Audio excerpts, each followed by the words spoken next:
জমিদার মশাই, আর মাত্র কয়েকটা মাস সময় দিন। আমি খেটে আপনার সব টাকা শোধ করে দেব।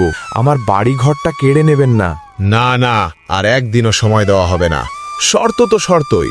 আজ থেকে তোর বাড়ি, গরু সবকিছু আমার। জমিদার মশাই, দয়া করুন। এই বাড়িটাই আমার সব, আমার পূর্বপুরুষের রেখে যাওয়া শেষ সম্বল।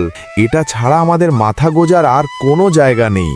এইসব আবেগ দেখিয়ে আমার কোনো লাভ নেই। শর্ত ভাঙছিস, তার ফল ভোগ করতেই হবে। এখনই বাড়ি থেকে বেরিয়ে যা। জমিদার মশাই, আমি এখন বউ বাচ্চা নিয়ে কোথায় যাব? এই শীতে রাস্তায় নামলে ওরা বাঁচবে না মশাই। ওসব আমার দেখার বিষয় না।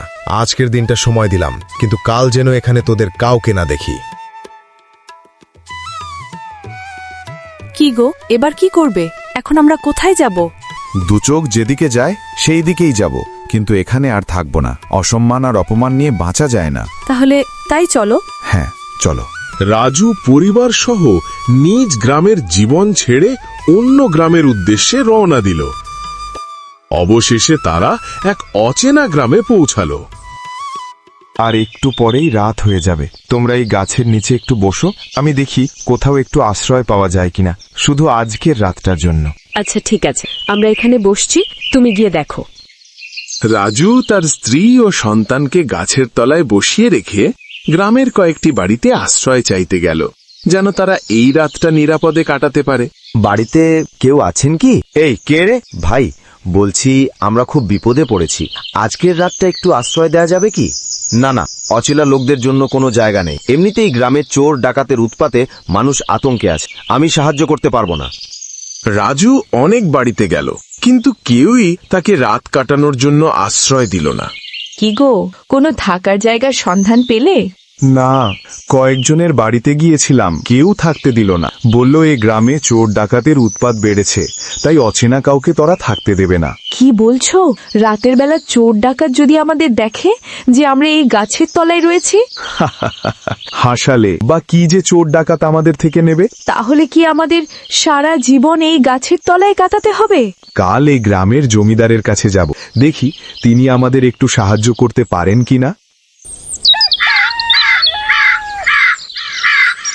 পরের দিন সকালেই রাজু জমিদারের কাছে গেল, এই আশা নিয়ে যে হয়তো তিনি তাদের সাহায্য করবেন। জমিদার সাহেব, আমি অন্য গ্রাম থেকে এসেছি, আমাদের থাকার জায়গা নেই। কাল রাতে আমার পরিবার সহ আমাদের গাছের তলায় কাটিয়েছি। তা আমি কিভাবে তোমাকে সাহায্য করতে পারি? যদি একটু থাকার জায়গা আর একটু জমি দিতেন, তাহলে আমি চাষবাস করতে পারতাম এবং ধীরে ধীরে উপার্জন করে আপনার টাকাও শোধ করতাম। ঠিক আছে, জঙ্গলের পাশে আমার একটা কুঁড়ে ঘর আছে, সেটা আমি তোমার থাকার জন্য দিতে পারি।